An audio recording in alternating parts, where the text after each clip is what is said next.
Bon, alors bonjour. Vidéo destinée pour un copain. Alors montage d'une mouche. Voilà ce que ça donne à la suite.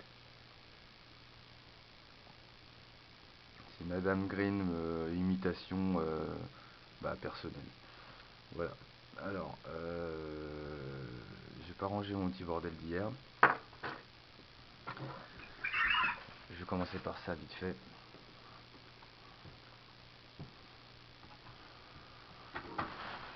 Là. Alors, j'ai pas reçu mes hameçons. Alors, hameçon de 4, c'est une mouche plutôt pour les blancs. Vu qu'il est gros, ça va être plutôt pour des calmes assez.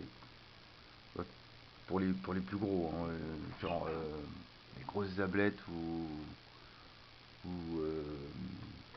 des chevens, quoi. Des gros poissons blancs. Donc tac, alors je commence à mettre mon fil.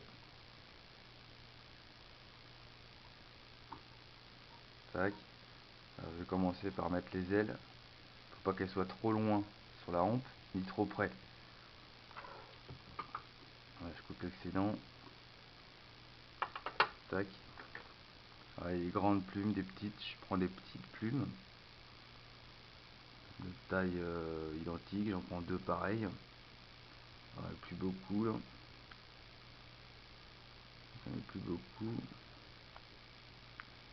Il va falloir que je recommande. Celle-là. Non, trop petite. J'avais plus beaucoup des petites plumes. Ouais, on va prendre ces deux plumes là. C'est vraiment pour la vidéo. Voilà. Les plumes sont un peu incurvées. On voit bien sur la vidéo. Tac. Donc je les colle symétriquement. Tac. Voilà. Je viens prendre la distance de la hampe. Voilà. Et je vais les accrocher à l'endroit de la distance. Ok, alors, on n'a pas de... Voilà, je recommence. Voilà. Vachement important, il faut que ça reste quand même naturel dans l'eau.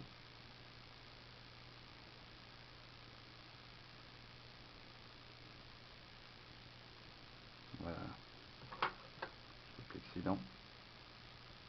J'espère qu'on voit bien sur la vidéo parce que c'est un peu un test. Caméra embarquée sur la tête. Voilà. Je viens remonter mes ailes. Tranquille. Il faut que ce soit perpendiculaire. Voilà. Elles sont bien. Après, je vais les séparer. Je vais faire comme un 8. Tranquillement. On prend son temps. Voilà. Voilà, mes ailes sont bien. Voilà. Donc bon, on n'est pas obligé de le faire, mais moi je coupe l'excédent là, parce que ça va me servir à rien. C'est pas facile parce que le fil il s'est mal mis là. Hop, je vais le mettre là pour l'instant. Je coupe l'excédent devant.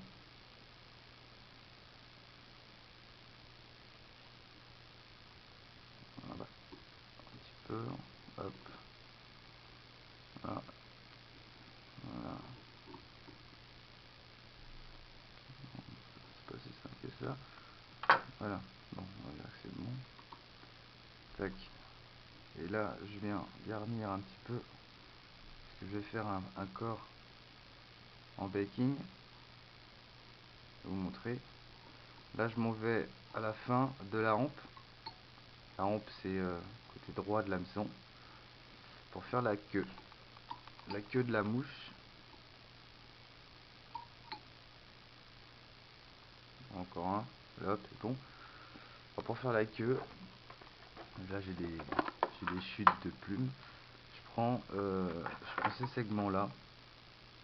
C'est des plumes. Alors je peux pas vous dire, je sais plus ce que c'est. Alors, on va pas. Si, ça suffira. Alors je vais pas tout prendre, hein. Il y en a pas beaucoup. Je vais en prendre 5, 6. Peut-être des plumes de faisan ou je sais pas, je sais plus. J'en ai plein de plumes là, je les connais pas toutes. J'adapte à ma sauce.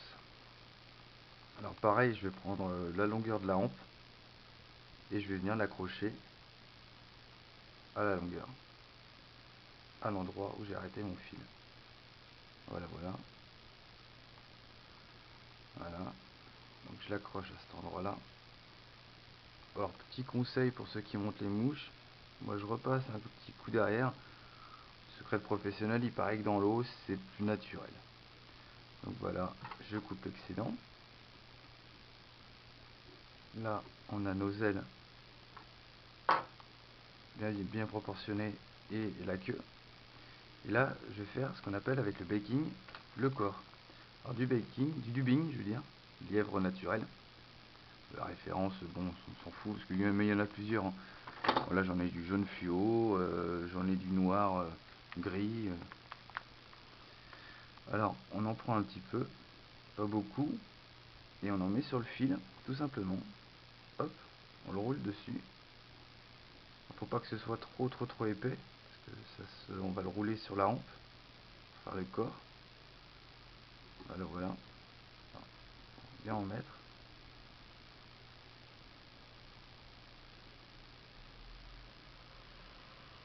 Les copains, je m'amuse bien, hein. Voilà, voilà. Bon, je vais en mettre un petit peu plus parce qu'il n'y en a pas assez. Je vais pas en mettre jusqu'aux ailes, parce que après le corps, je vais faire ce qu'on appelle la collerette. C'est les petites plumes, les petits poils qu'il y a avant les ailes sur une mouche. Alors c'est une mouche qui marche, hein, surtout quand il fait chaud et que ça mouche, les blancs ils mouchent, c'est une mouche pour blanc. Ça peut être une mouche pour truite, mais je ne l'ai pas encore testé pour la truite. Alors je pense que ça peut marcher. Alors il y en a beaucoup qui disent c'est une imitation mouche à merde, mais ah oui, mais ça marche. Pour ceux qui veulent se faire plaisir un peu à la mouche dans les eaux calmes sur les blancs pour se tester un peu au ferrage, ce qui est pas facile dès le départ. Voilà, voilà. Donc j'en mets bien, je les attache bien, parce que les raccords se rattachent pas très bien, il faut que ce soit un peu uniforme. Bon, voilà, ça vient pas, ça devrait aller. Et après, tout simplement, je tourne, et je viens enrouler mon dubbing sur la hampe pour faire un petit corps uniforme. Alors on peut mettre du noir, on peut mettre du jaune, mais bon, le fluo sur une mouche, faut que ça reste très discret, quoi. Alors là, ça a bugué. Donc c'est plutôt pour une tête ou un fil de raccord justement pour accrocher le dubbing sur la hampe, ou alors en cul de mouche, juste avant la queue par exemple. Voilà, voilà. Alors là, c'est pas trop mal, je m'en démerde. Voilà, je vais arrêter là. Donc j'enlève l'excédent, hein, personnellement. Et je vais venir. Alors ça, c'est moi qui le fais, hein, comme ça, mais normalement on le fait pas comme ça, je sais pas trop comment on fait. Je vais venir encercler, vu que je suis en fil marron très foncé, je vais venir encercler la, le corps, le dubbing. Voilà, faut que ça reste assez discret. Voilà. Alors ce qu'on peut faire, c'est que là, l'excédent, en faisant gaffe au fil, tous les petites, les petits bouts de fil, hop, on les sectionne au ciseau pour que ça reste quand même assez naturel. C'est un corps. Normalement, à cet endroit-là, il n'y a pas trop de poils qui dépassent. Voilà. Donc une fois ça c'est fait, je vais faire ce qu'on appelle la collerette. Donc la collerette, j'ai plusieurs possibilités.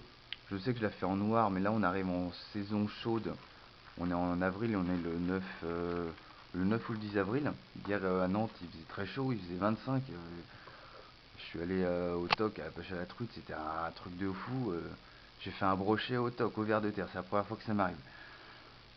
Ouais, hameçon de 6. Donc je vais mettre, je vais essayer, comme la mouche que je vous ai présentée au début de la vidéo, je vais mettre du gris, alors ça c'est un coup de coque, coup gris, je sais pas exactement comment ça s'appelle, j'ai oublié les noms. Donc voilà, je prends ma plume jusqu'au bout, et alors, bon, vu que je vais l'enrouler, les poils sont un peu trop grands, donc moi ce que je fais, ça se vend, hein, des plumes toutes faites, hein. Enfin c'est pas vraiment de la plume, hein, c'est du synthétique. Moi je la coupe le long de l'axe des filaments, un petit peu rectiligne, il faut que ce soit quand même assez bien fait. On peut recouper après une fois que c'est installé sur la mouche, mais bon, c'est plus facile de le faire maintenant. Je trouve que c'est plus facile de le faire maintenant. Donc voilà, je le fais tous les petits poils. Même si c'est pas droit, c'est pas très grave parce que là je l'ai vraiment coupé. Je vais la recommencer parce que c'est le matin, je suis pas très réveillé. Je vais la recouper, je vais en refaire une autre. Je l'ai coupé un petit peu trop près. Mais pas assez, il faut qu'il y en ait quand même pas mal. Bon, 5 mm c'est bien, mais pas plus, quoi. Faut pas qu'il y en ait plus. Bon là ça va parce que c'est un hameçon de 4, c'est un gros hameçon. Mais faut pas qu'il y en ait trop quoi. Alors, parce que c'est pas facile de le couper là. J'ai des ciseaux qui coupent, mais faut que ce soit quand même bien fait. Voilà. Voilà. Pas trop. De toute façon je vais nettoyer devant pour l'accroche. Donc voilà, je commence par en bas. Voilà. Allez, c'est bon. Voilà. Alors là, elle est longue, elle est facile d'accroche. Je la nettoie bien. Et je vais tout simplement enrouler le fil pour l'accrocher sur l'axe des segments. Voilà. Voilà. Je la tiens bien. Tac. Et je vais tout simplement, voilà, l'enrouler. Faire quelques tours quand même pour que ça tienne bien. Je serre bien. Voilà. Alors d'habitude, je le remonte jusqu'aux ailes, le fil. Mais bon, c'est pas obligé. Voilà. Je vais refaire encore un tour. Hop. Et je reviens pour l'emmener au départ. Je coupe l'excédent, hein.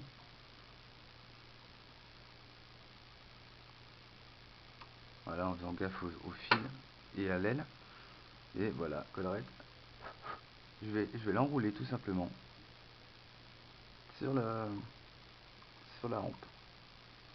En faisant attention aux ailes. Alors, je fais... alors là, c'est un gros hameçon. Je vais faire au moins 5 tours. Voilà, 3 tours. Alors, on peut la faire en noir, hein. En noir, j'ai eu pas mal de bons mouchages. C'est assez rapide, hein. C'est pas une mouche de recherche. Tac.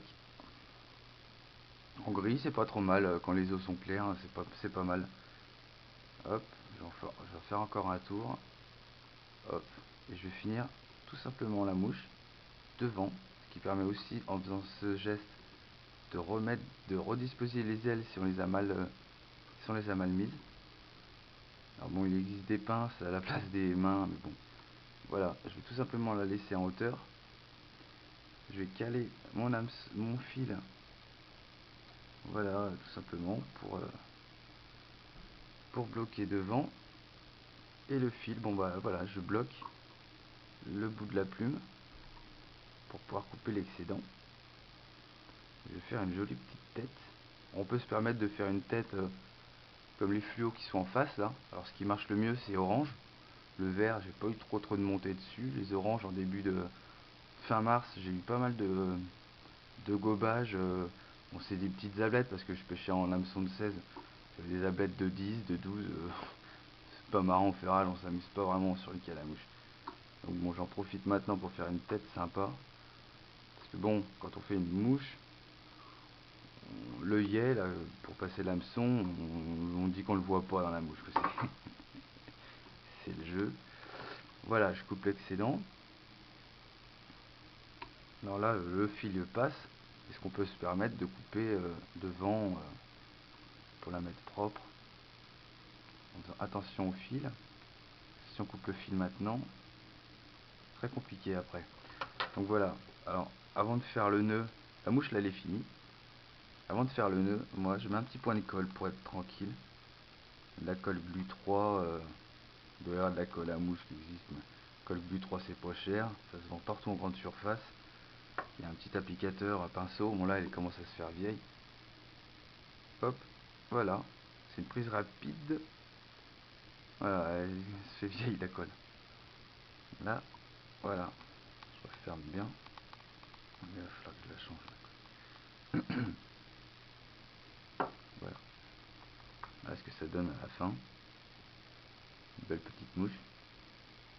Voilà, la tête elle est mal faite. C'est pas trop mal fait parce que j'ai fait un nœud hier. Le deuxième il marchait pas, j'y arrivais pas. Voilà. Là on voit bien que les ailes sont approximativement symétriques. C'est important hein, de les faire le plus symétriquement possible. Donc je vais attendre un tout petit peu que ça sèche. C'est une prise rapide, hein, normalement il n'y a pas de problème. Je vais ranger un petit peu mon matériel. Voilà, voilà. La plume là, je la garde, si jamais. Voilà. Voilà. En général, moi je fais ça avec des plumes noires, mates. Mais vu que j'arrive à la fin, j'en ai plus beaucoup. Bon, elles sont pas très grandes quoi. Un hameçon de 12, 10, ça marche. Pas au-dessous du 10 quoi. C'est vraiment des petites plumes noires. Alors elles sont très fines. C'est un peu mieux. Puis bon, bah, c'est du noir, c'est du mat. Ça marche bien. Après bon, le gris très clair, je sais pas ce que ça donne. C'est un peu une mouche test. Vraiment pour la vidéo, pour les copains. Donc voilà, tac. Je vais faire mon nœud tout simplement. Bon, moi je le fais à la main parce que je sais pas du sensible. Il y a ce qu'on appelle un... Alors, je connais plus le nom. Il y a une sorte de pince qui te permet de faire les nœuds facilement. Alors voilà, tac. Je vais tout simplement faire le nœud dessus. En faisant attention au fil, au poil qui dépasse. Je fais mon nœud. Moi j'en fais un deuxième. Et voilà. Et voilà, la mouche elle est faite. La colle elle a pris. Puis on va pouvoir la ranger. Et ben la tester quand on ira à la pêche quoi. Voilà. Voilà. Alors c'est une adaptation personnelle. C'est une Adam Green normalement je crois, mais bon. Je me suis aperçu qu'en faisant cette mouche là, elle marchait. Elle est un petit peu grosse, mais sur les sur les retenues d'eau calme, ça marche sur les gros gardons, les retangles et tous les poissons blancs, ça fonctionne, il n'y a pas de problème. Voilà, voilà. C'est une mouche un peu grosse, mais c'est pas mal, elle est pas mal. Voilà ce que ça donne. Donc les ailes, elles sont pas trop symétriques. Il y en a une plus grande que l'autre, à droite, j'ai l'impression. Donc voilà, je coupe la vidéo, je vous laisse là. Walter, bonne journée. Salut à tous.